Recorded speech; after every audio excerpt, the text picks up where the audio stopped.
எல்லாருக்கும் வணக்கம். சென்னையில பாத்தீங்கன்னா நல்ல மழை பெஞ்சு பாத்தீங்கன்னா தெருவுல எல்லாம் தண்ணி வந்துச்சு, வீட்டுக்குள்ள தண்ணி வந்துச்சு. இத பத்தி பாத்தீங்கன்னா செய்தியில விவாதமே பண்றாங்க. வீட்டுக்குள்ள தண்ணி போயிடுச்சு, சென்னையில எல்லாம் பாதிக்கிறாங்க, நீர் வாய்க்காக போட்டாங்க, தண்ணி வரல, அது வரல, இது வரலன்னு பாத்தீங்கன்னா அவ்வளவு பேரும் பாத்தீங்கன்னா விவாதம் பண்றாங்க. நாங்க கடனை உடனே வாங்கி இங்க பயிர் வச்சு பயிர் தண்ணியில மூழ்கி போச்சு. அறுவடைக்கு வர வேண்டிய பயிர் பாத்தீங்கன்னா தண்ணியில வெள்ளத்துல போய் கிடக்குது. இங்க நடுங்கட்டு 20 நாள்ல தண்ணியில பாத்தீங்கன்னா வெள்ளத்துல மூழ்கி கிடக்குது. யாரு இத பத்தி விவாதம் பண்ணல. நீங்க இங்க தண்ணியில வீட்டுக்குள்ள தண்ணி வந்துச்சுன்னா அது உங்களுக்கு பெருசா தெரியுது. விவசாயி நாங்க கஷ்டப்பட்டு பயிர் வச்சுது வெள்ளத்துல அடிச்சுட்டு போய் கிடக்குது. இத பத்தி யாரும் பேச மாட்டேங்கிறீங்க. உங்களுக்கு இத பத்தி விவாதம் பண்றதுக்கு உங்களுக்கு நேரம் இல்ல. ஏன்னா இங்க நீங்க எதை பத்தி பேசினா உங்களுக்கு வியூஸ் கிடைக்குமோ, எதை பத்தி பேசினா இங்க டிஆர்பி கிடைக்குமோ அதை பத்தி நீங்க பேசுவீங்க.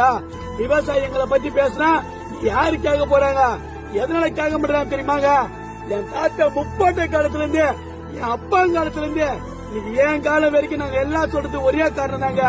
விவசாயி நாங்க பாதிச்சுட்டோம், எங்களுக்கு எதாவது செய்யுங்க, எதாவது செய்யுங்க, உங்ககிட்ட பிச்சை எடுக்குங்க.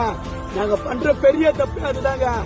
ஒரு நாளைக்கு எங்களுடைய காலம் வரும், அந்த காலத்தப்ப வரைக்கும் நாங்க காத்துட்டு இருக்கோம்.